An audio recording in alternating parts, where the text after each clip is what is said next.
Halo Pak Rudi, perkenalkan nama saya Jessica Teresia dari angkatan 2021 jurusan Teknik Industri. Dan pada kesempatan kali ini saya ingin mempresentasikan tentang organizational culture. Dan untuk contoh perusahaannya saya akan menggunakan perusahaan Apple. Sebelum masuk ke budaya organisasi, kita harus mengetahui lebih dahulu apa itu arti dari budaya sendiri. Jadi budaya itu bisa diartikan sebagai personality dari suatu organisasi.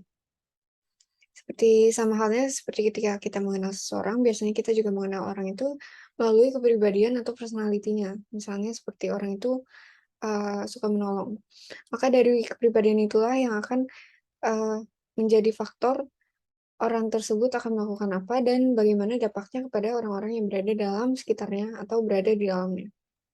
Sama seperti budaya organisasi, merupakan sebuah kepribadian atau ciri khas atau personality dari organisasi tersebut yang akan berdampak pada orang-orang yang berada dalam organisasi tersebut. Nah, budaya itu sendiri bisa diartikan dalam 3 artian, yaitu yang pertama adalah perspektif, di mana kita tidak dapat, melihat budaya atau kita tidak dapat menyentuh budaya, tapi kita bisa merasakannya. Siapa yang merasakannya? Yaitu orang-orang yang berada dalam organisasi tersebut. Lalu yang kedua itu adalah deskriptif. Jadi, budaya ini bisa dinilai dari siapa yang menjelaskannya dan siapa juga yang mendeskripsikannya, serta bagaimana ia mendeskripsikannya. Lalu yang ketiga itu adalah shared. Jadi meskipun dalam suatu organisasi terdapat mungkin orang-orang dengan latar belakang yang berbeda ataupun orang-orang yang mengerjakan pekerjaan yang berbeda, tapi biasanya ketika ditanyakan tentang budaya organisasi yang sama, mereka pasti akan menjawab dengan hal-hal atau jawaban yang mirip. Nah, berikut ini adalah berbagai dimensi dari budaya organisasi. Jadi, seperti yang bisa dilihat, terdapat 7 dimensi dari budaya organisasi. Artinya, setiap organisasi itu memiliki fokus atau dimensi yang berbeda-beda. Seperti di sini ada yang lebih fokus kepada results, yaitu outcome orientation.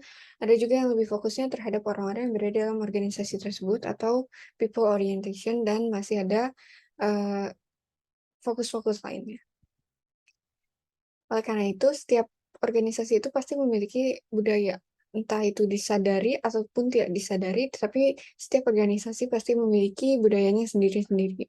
Yang menjadi pertanyaannya itu adalah, apakah organisasi tersebut memiliki budaya yang kuat atau strong culture, atau justru organisasi tersebut masih memiliki budaya yang bisa dibilang lemah atau weak culture. Untuk mengetahui hal itu, kita tentunya harus mengetahui lebih dalam tentang perbedaan antara strong culture dan juga weak culture.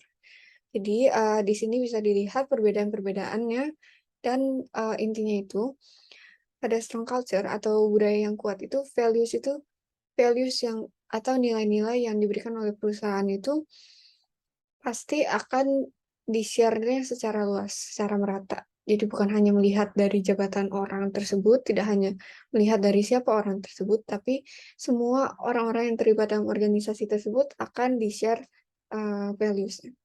Nah, values-nya itu sendiri pastinya akan terbentuk dari visi misi ketika perusahaan tersebut dibuat. Lalu biasanya itu pada strong culture pasti terdapat strong connection atau ikatan yang kuat between shared values dan juga behaviors. Jadi values yang sudah dibagikan kepada orang-orang dalam organisasi tersebut itu biasanya akan berjalan lurus atau berjalan beriringan dengan perilaku yang ditunjukkan oleh orang-orang dalam organisasi tersebut. Beda halnya dengan with culture yang biasanya values-nya itu hanya limited atau tidak dibagikan secara merata, biasanya hanya oleh orang-orang yang uh, memiliki jabatan tinggi seperti top management. Lalu juga biasanya terdapat little connection between shared values and behaviors. Lalu perbedaan lainnya bisa dilihat dalam tabel ini. Nah, yang menjadi pertanyaannya itu, mengapa sih memiliki strong culture itu important bagi sebuah organisasi atau sebuah perusahaan? Nah, dari strong culture ini biasanya akan terbentuk employees atau para pekerja yang lebih loyal terhadap perusahaannya, dan ketika mereka lebih loyal, mereka akan melakukan pekerjaan mereka dengan lebih optimal atau dengan lebih maksimal. Sehingga, penelitian juga telah membuktikan bahwa organisasi-organisasi dengan budaya yang kuat itu biasanya memiliki performance yang lebih tinggi juga. Seperti yang sudah saya katakan bahwa saya mengambil Apple sebagai contoh dari perusahaan yang akan saya bahas. Seperti yang kita semua tahu kalau Apple ini merupakan perusahaan yang sangat besar yang bekerja dalam bidang teknologi. Kita sudah melihat, banyak sekali produk-produknya yang dapat kita jumpai di sekitar kita, dan biasanya produk-produk Apple ini sangat mengebarkan atau mencuri perhatian dari publik atau masyarakat. Seperti yang bisa dilihat di sini bahwa Apple's iPhone itu have overtaken Android devices, lebih dari setengah dari seluruh pengguna smartphones di United States, menurut data dari Counterpoint Research. Nah, ini berikut adalah sejarah singkat dari perusahaan Apple. Jadi, Apple ini pertama kali ditemukan pada tanggal 1 April, khususnya pada tahun 1976 by Steve Jobs dan juga Steve Wozniak, yang merupakan salah satu teman kuliah dari Steve Jobs. Nah, mereka ini awalnya menciptakan Apple untuk mengubah cara pandang orang itu memandang komputer. Jadi seperti yang bisa dilihat dari gambar di bawah ini, komputer pada tahun 1975 ini masih berukuran sangat besar dan juga pastinya memakan space yang sangat banyak. Sehingga biasanya orang-orang pada tahun 1975 itu tidak bisa menggunakan komputer dengan leluasa. Jadi tidak bisa digunakan di rumah ataupun beberapa kantor. Sehingga mereka ingin menciptakan komputer dengan size yang lebih kecil, sehingga orang-orang itu bisa menggunakan komputer secara lebih leluasa baik di rumah mereka maupun di perkantoran mereka. Sehingga akhirnya Apple itu menciptakan komputer pertamanya, pada gambar di sampingnya, Apple's first computer, yaitu komputer yang terbuat dari kayu. Komputer ini akhirnya dijual dan pada tahun 1978, penjualannya itu mencapai sebesar 7,8 juta dolar. Tetapi akhirnya penjualan itu sangat melonjak tinggi pada tahun 1980 ketika Apple itu went public, yaitu mencapai hingga 170 juta dolar. Tapi seiring berjalannya waktu, ternyata minat orang-orang pada komputer itu semakin rendah. Sehingga akhirnya pada tahun 1983, Steve Wozniak itu memutuskan untuk meninggalkan Apple. Tapi setelah, Steve Wozniak meninggalkan Apple, perusahaan Apple masih berjalan dengan cukup baik, hingga akhirnya pada tahun 1990 Apple mencapai tingkat penjualan tertingginya. Tapi tidak lama setelah itu, perlahan-lahan Apple ini mulai mengalami penurunan hingga tahun 1996 Apple itu bisa dikatakan sudah berada di ujung genting. Jadi experts pun atau para ahli pun sudah percaya waktu itu kalau Apple ini akan bangkrut. Tapi akhirnya Steve Jobs memutar otaknya, memutuskan berbagai cara untuk bagaimana Apple ini dapat bertahan. Hingga akhirnya ia menjalani aliansi dengan Microsoft untuk create a Mac atau iMac. Di iMac itu merupakan personal laptop, sehingga ini merupakan turning point dari perusahaan mereka. Karena setelah diciptakannya iMac, penjualan mulai naik perlahan-lahan. Hingga akhirnya ketika sudah kembali stabil dan juga penjualan sudah mulai meningkat lagi, Apple mulai menciptakan berbagai inovasi lainnya seperti iPod, Apple TV, dan akhirnya pada tahun 2007 Apple menciptakan iPhone, yaitu HP ya, smartphone yang sangat dikenal hingga saat ini. Akhirnya the popularity of iPhone itu membuat Apple menjadi the first company yang bisa mencapai $1 triliun pada tahun 2018, dan pada tahun 2020, 2 tahun setelahnya itu, Apple dapat mencapai $2 triliun atau 2 kali dari pencapaiannya pada tahun 2018. Demikian adalah sejarah singkat tentang Apple. Nah, sekarang apa budaya organisasi yang dimiliki oleh Apple? Jadi budaya organisasi yang dimiliki Apple itu adalah creative innovation, di mana budaya organisasi ini sangat memfokuskan kepada untuk menjaga atau mempertahankan high level of innovation. Jadi ini tentunya akan sangat membutuhkan kreativitas para pekerja. Sehingga para pekerja, dalam tanda kutip dituntut untuk terus menciptakan atau, eee, mengembangkan inovasi-inovasi khususnya dalam bidang teknologi sehingga Apple ini dapat terus, mengeluarkan inovasi-inovasi baru yang akhirnya dapat mencuri pandangan publik. Lalu, eee, seperti yang sudah dikatakan bahwa budaya organisasi sangatlah berkaitan erat dengan main karakteristik atau karakteristik dari organisasi tersebut.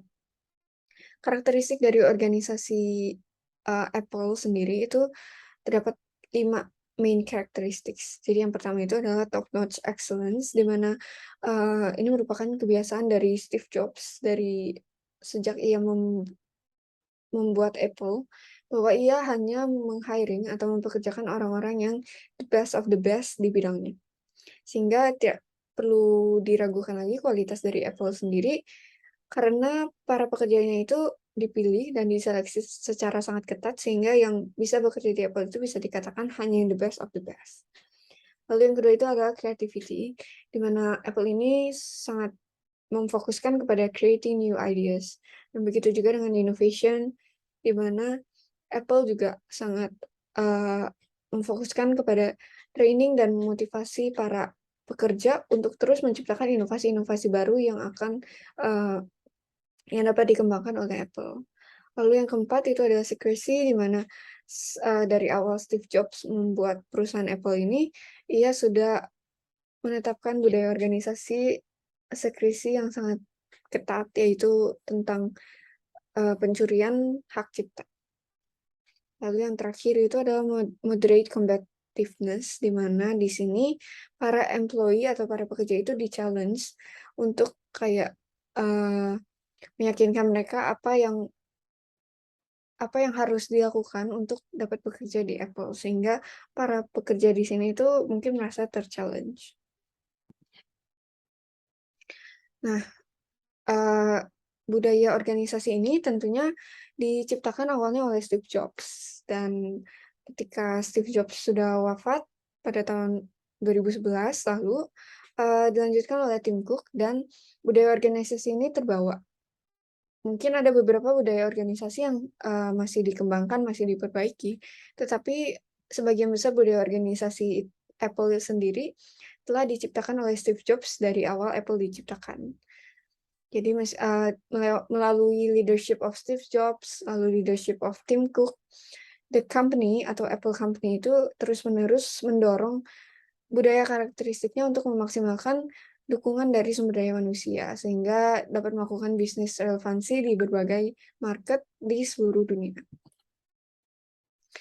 Nah, lalu, seberapa kuat budaya organisasi tersebut berpengaruh pada Apple itu sendiri dan juga orang-orang dalam organisasinya, seperti manajer ataupun, karyawannya. Jadi this culture characteristics empower Apple and its human resource to stand out and stay ahead of competitors. Jadi salah satu alasan, Apple itu bisa sukses, bisa bertahan hingga saat ini dan juga dengan penjualan yang sangat besar dan juga sangat populer, Apple ini salah satu kuncinya itu adalah karena budaya organisasi Apple, yang mungkin terkenal juga dengan keketatannya. Tapi itulah yang membuat Apple dan orang-orang dalam organisasinya itu sampai saat ini bertahan. Jadi bisa dikatakan dengan kata lain itu adalah culture itu merupakan salah satu kunci dari kesuksesan Apple dan juga company-company lainnya. Jadi, mengapa culture itu sangat penting, mengapa budaya itu sangat penting bagi sebuah organisasi, seperti contohnya pada Apple, itu karena merupakan salah satu kunci dari kesuksesan. Sehingga sangat penting bagi para organisasi-organisasi untuk memiliki budaya yang kuat. Sehingga, dari budaya yang kuat itu terciptalah, eee, orang-orang di dalamnya itu yang dapat melakukan pekerjaannya dengan optimal dan juga akhirnya menjadi kunci kesuksesan bagi organisasi tersebut. Sekian presentasi yang dapat saya sampaikan hari ini. Terima kasih telah mendengarkan. Mohon maaf jika terdapat kesalahan dalam bertutur kata.